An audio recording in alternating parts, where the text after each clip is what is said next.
Well, make sure you can hear me. Can you all hear me behind? Yes, we can? Okay. I know you've been standing for the last 45 minutes, okay, and it's not easy. For the people sitting down, you're very fortunate. It's great. For the people standing up, I know it's taking 45 minutes, so what I'd like you to do is two things. Number one is just get your shoulders up. Get your shoulders up. Okay, this is where you really have to do it. You guys are looking like, it's like, if you put your shoulders, just to get a bit of an energizer, okay? Quickly. So just put your shoulders up everywhere. Just put it up, everything, and drop it down. Up, drop it down. Right. You have to do 3 more times, okay? We're going to do it faster. You ready? Ready? Yes? One. Drop it down. One more. Drop it down. Last time. One. Drop it down. Okay, great. Fantastic. I'll tell you what we do. First presentation was very insightful. And I think, what is the goal of learning? When you come to a presentation, you go to a seminar or to a workshop, what is the main goal of attending the workshop? Any answers? What is the main goal of coming to a seminar, or forget the seminar, attending a new workshop? What is the main goal of it? Get new ideas. Okay, close, but not exact. Anybody else? Sharing experience. Sharing experiences. Very nice. More ideas. Ricky. Learning. Okay, what else? From the back. I'm sorry? Changing your behavior. Fantastic. Give him a big hand. Change your behavior. Right. That's good. Now, can you change your behavior if you do not take any action? Yes or no? No. So what we're going to do now is very quickly, we're going to action whatever Phil said about networking. So what I'd like you to do very quickly is meet, you have to move around. People who are sitting will have to get up. Okay? You'll have to meet 2 new people in the room, mix around. You get a bit of exercise too. Meet 2 new people. What you're going to do is tell them your name, your business, how long you've been in Dubai, and that's it. Make sense? Go. Go ahead, start. Meet 2 new people. 2 new people is going to be just 5 minutes, all right? They don't. 5, come on. 2 new people. That's good. Now, back in '94, when I just moved to Dubai, actually '92 when I came out of college, and that time I studied business administration. I said, I want to be a banker because, any of you bankers over here? I'm sorry about that, huh? I'm just kidding. It's good to be a banker. But at that time, in '94, we said, okay, I want to be a banker because it's such a hip thing to do, being like in a banker. So I went to Kuwait, and this is right out of college, and I got a call from Citibank. And I thought that was so cool because a college kid getting a call from one of the biggest banks in the world, right? And I was like so sure I was going to get this job because I had a bit of an ego. I thought, wow, this is awesome. A college kid getting a job like this, not a problem at all. Citibank, I've got it. No problem at all. So I remember I was called for the interview, and there was a guy from Hong Kong. He was the area manager of the entire bank. He gave me a call. He said, this interview is going to be at 9 o'clock in the morning. And I was like extremely confident. Because I don't know, because before an interview, usually prepare, right? Like they're going to ask you typical questions like, tell me your experience, what are your strengths, what are your weaknesses? I was kind of all prepared for that kind of stuff, like easily. Then he called me for the meeting. I sat down. He looked at my CV, there was nothing in it because I was just out of college. And he asked me, tell me, Anesh, why do you want to be a banker? Why specifically do you want to be a banker? And I said, well, I don't know. That was my answer. And he gets up, he goes, Anesh, thank you for your time, and I left the interview. That was the shortest interview I had, with 35 seconds to be exact. 35 seconds. Now when I walked back, I reflected on what he asked. And by the way, he asked a extremely important question. An extremely important question is, why do you want to be a banker? Translate it. In fact, the one key to success and fulfillment, people who have owned business for the last 10 years, there's a formula for success, which cannot be beaten. That's just the way it is. And that is what? Here it is. 80% of success is knowing why you want to do something, and 20% is the how. All right? So basically, if you launch a business, people get very obsessed about the strategy, what do I do? But that doesn't matter, because that's going to come later. What's important is, why are you doing the business that you're in right now? That's what creates the energy, the emotion, the resilience, all comes from a strong why. Because you know why? At the end of the day, reasons come first, and your strategy comes second. But what happens to us, we get obsessed about the strategy. So the guy says, yeah, I want to lose weight. I mean, how many of us make New Year's resolutions over here? New Year's resolutions. But what date is it forgotten? By what date? 5th January, very nice, very, very optimistic. It's 15th January, right? Forgotten it. You make this whole life plan after, on Jan 1st, you said, yeah, lose weight, make more money, and clear debt and all that stuff, right? And then what happens in 10 days, you've forgotten totally. You know why? Because when you said you want to lose weight, for example, a simple example, you have not answered the question, why do you want to lose weight? What's your motive? What's your action? We focus on the how. I'm going to use a cross trainer. I'm going to use a treadmill. I'll do yoga. That's the how. It doesn't matter how. Because once you have the why, the how comes to you like this. And that's what creates resilience. And that is why 90% of new businesses fail in the first 3 years. You know why? Because entrepreneurs start off very strong. They go, yes, I want to do this business. But after 3 years, they kind of give up when the times get tough.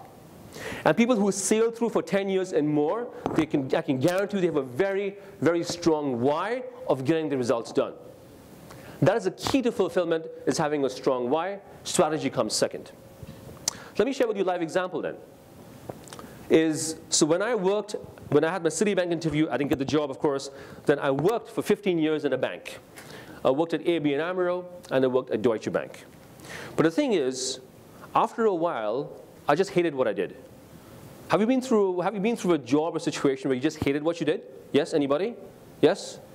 A bunch of positive people in here. I mean, everybody loves what they do. I mean, this is a great crowd to be in, okay? But you go to situations like this, and when I was working in a bank, the more I asked, why do I come to work, the more I hated my job. Because at the end of the day, if it gives you the spiritual satisfaction of making a difference to other people's lives, like how Dr. Jessica is doing with your center, for example, spending time with the special needs kids.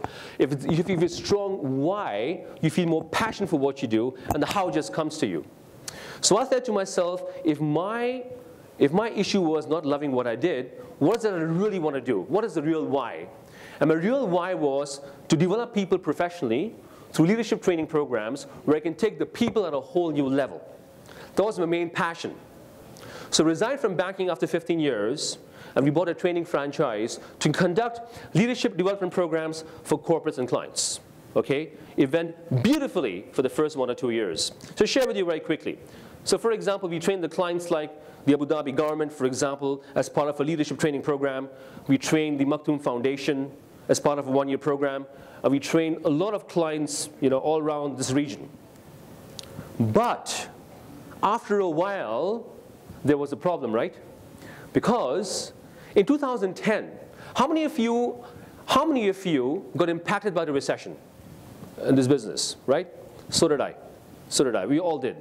And 2010 was a very extremely tough year for me and my company, physically, financially, both, because I had this 1-year program, which was 21,000 dirhams a year, but people didn't want to invest in a program like that.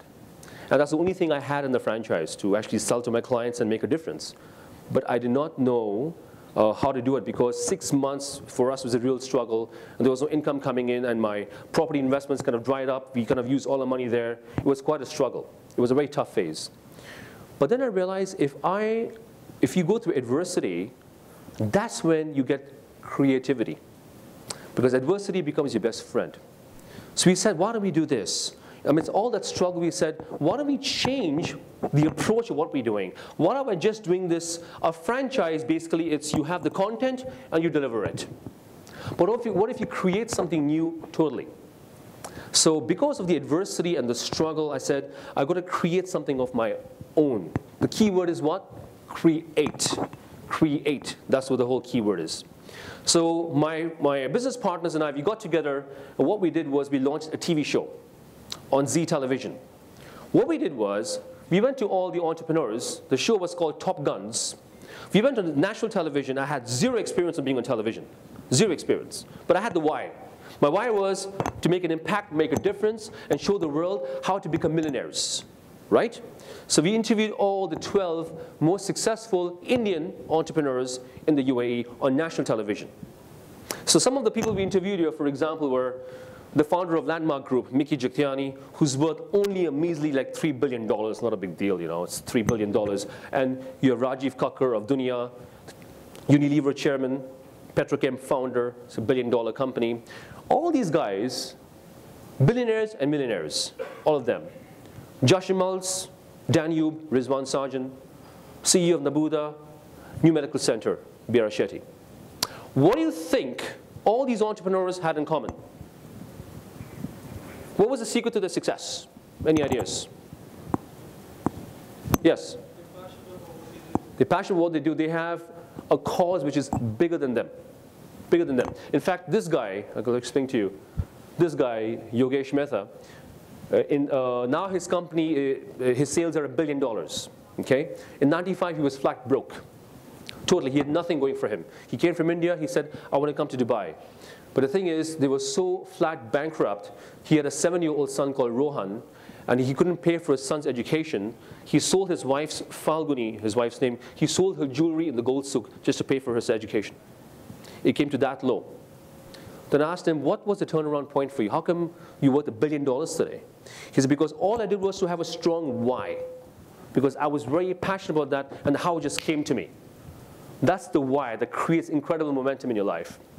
The TV interview finished, he goes, listen, Anish, since we work together, can you come and train our company? I will give you a 6-month contract. Can you revamp our entire management team on productivity? And I'm still working with Yogesh Mehta.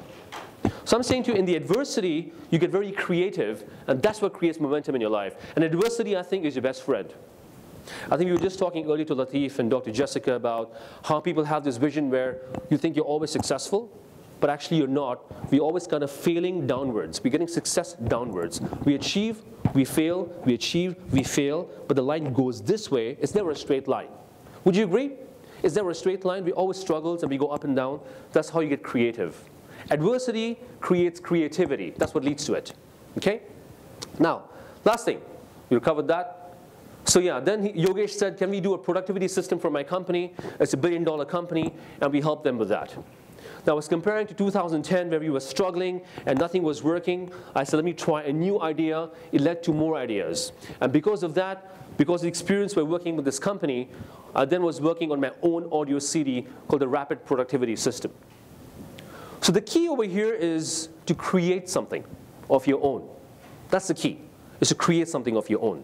That's what life is really all about. Because the biggest lessons I've learned, number one, is from adversity comes creativity. That's the first thing.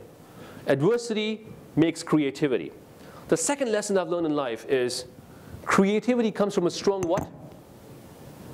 That's a very important part. Comes from a strong why, right? And what's the last part I learned is never stop believing in yourself no matter how tough the situation is. I have a lot of friends who are obsessed about this thing called the purpose of life, right? And I had a call, I was speaking to one of my friends 4 or 5 days ago. Her name is Stacy, and I said, what are you up to? She goes, I'm at the beach. I said, what are you doing there? She goes, I'm visualizing. I said, visualizing about what? She goes, I'm trying to kind of find myself.